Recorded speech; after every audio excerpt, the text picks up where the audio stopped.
Hi guys! Good morning, good morning! So ngayon guys, may palayan ka. Problema mo, ganito. Tingnan mo ang nangyayari guys.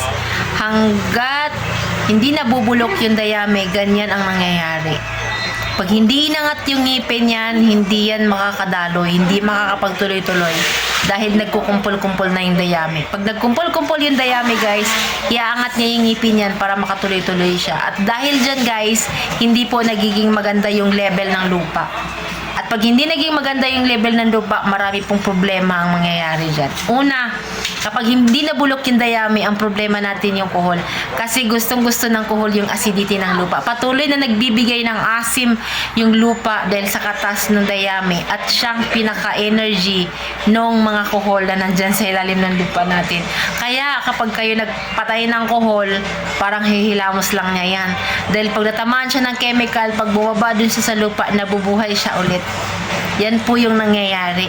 Tapos, yung damo ay problema natin dahil nga hindi nalilevel. Pangalawa, yan ang gustong environment ng mga insekto. Mga itlog pa lang siya ngayon yung mga insekto dyan. Yan ang gusto nilang environment. Pag hindi nyo po nabulok yan, hindi po natin na-correct yung lupa, lahat ng insekto dyan namamayagpag.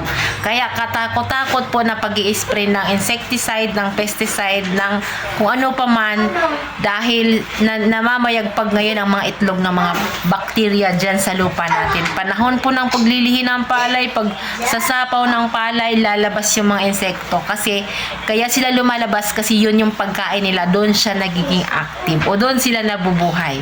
Pero alam nyo ba guys, yung problemang lahat ng yan, may solusyon na dyan. Sa pamamagitan ng ating organic full harvest microbial inoculant, ay siya po ay rapidly decompose ang gagawin niya dun sa dayami ng lupa natin. Pagkatapos guys, in 7 days time, kaya niyang bulukin yan. Pag nabulok niya na yung dayami, ay man-neutralize niya na yung acidity. At ang pag na-neutralize niya na yung acidity guys, lahat ng kuhol magsisilutangan na. At pag lumutang na yung mga kuhol, isang tsugian mo na lang. At ang nakakatuwa dyan guys, second crop, bibihira na lang yung kuhol na pupunta sa palayan mo. Third crop, wala ka ng pamatay kuhol.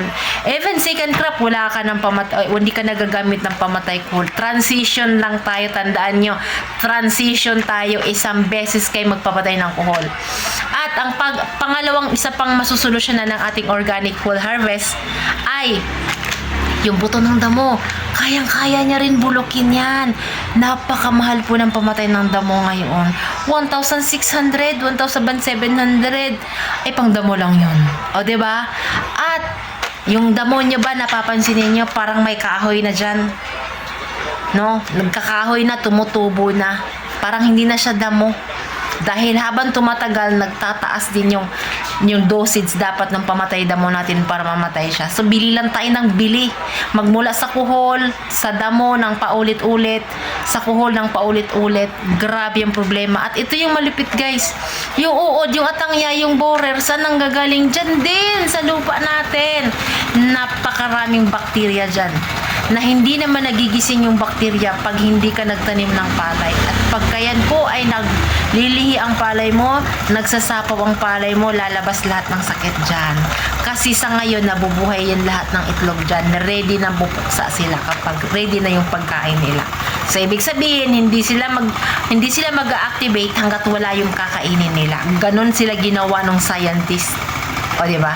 So ngayon guys, lahat ng bakterya ng lupa natin, yung magiging insekto ng ating palayan na dadating ay masusolusyonan ng ating organic full harvest microbial inoculant. Alam nyo kung bakit?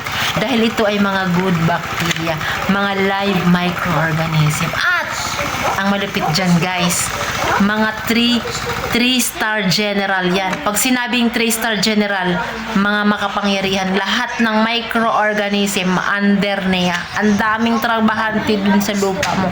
Ang daming magigera lahat ng bad and good bacteria dun panahon ng land preparation. So, sa land preparation, ang pinaka-importante yung lupa, kailangan natin i-rehab. Kailangan natin i-condition para yung ating pananim ay healthy. Ayan, hindi lang siya healthy guys.